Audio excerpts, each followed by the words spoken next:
जय श्री कृष्णा, जय श्री राधे। श्रीमद् भगवत गीता अध्याय 16 श्लोक नंबर 21।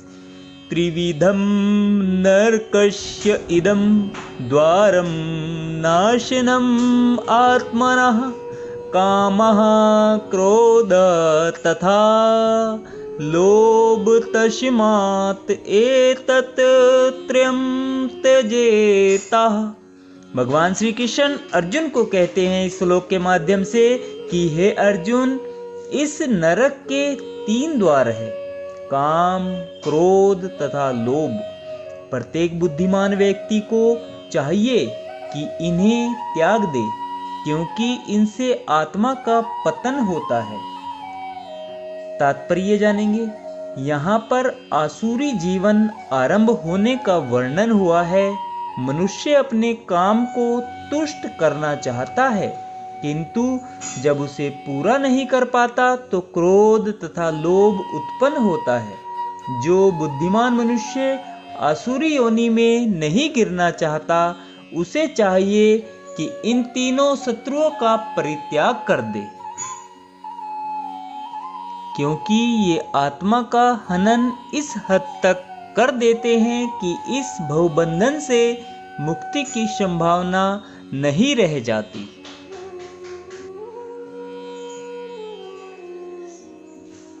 श्रीमद् भगवत गीता अध्याय 16 श्लोक नंबर 22।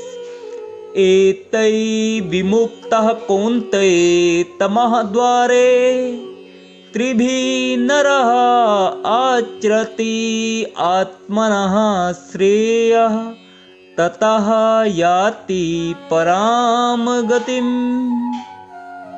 भगवान श्री कृष्ण अर्जुन को कहते हैं कि हे कुंती पुत्र, जो व्यक्ति इन तीनों नरक द्वारों से बच पाता है, वह आत्म साक्षात्कार के लिए कल्याणकारी कार्य करता है और इस प्रकार कर्म से परम गति को प्राप्त होता है।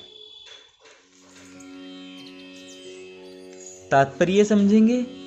मनुष्य को मानव जीवन के 3 शत्रुओं अर्थात काम, क्रोध तथा लोभ से अत्यंत सावधान रहना चाहिए। जो व्यक्ति जितना ही इन तीनों से मुक्त होगा, उतना ही उसका जीवन शुद्ध होगा।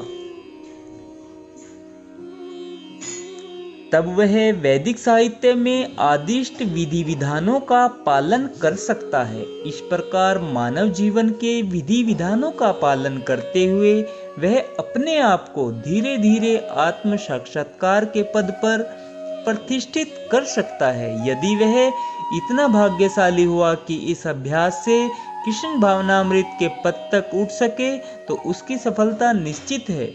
वैदिक साहित्य में कर्म तथा कर्म फल की विधियों का आदेश है, जिससे मनुष्य शुद्धि की अवस्था अर्थात संस्कार तक पहुंच सके।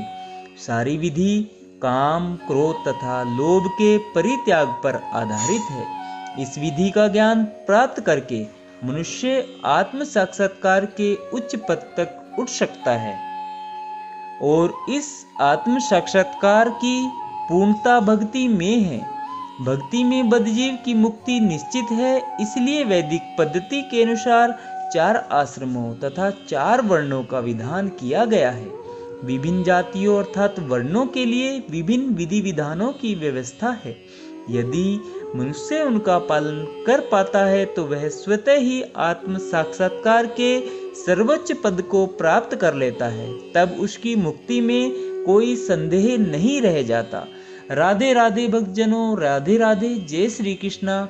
आज हमने श्रीमद् भगवत गीता के अध्याय 16 के श्लोक नंबर 21 और 22 का आनंद लिया है। कल हम 23वें श्लोक का आनंद लेंगे। राधे राधे। जय श्री कृष्णा भक्तजनों।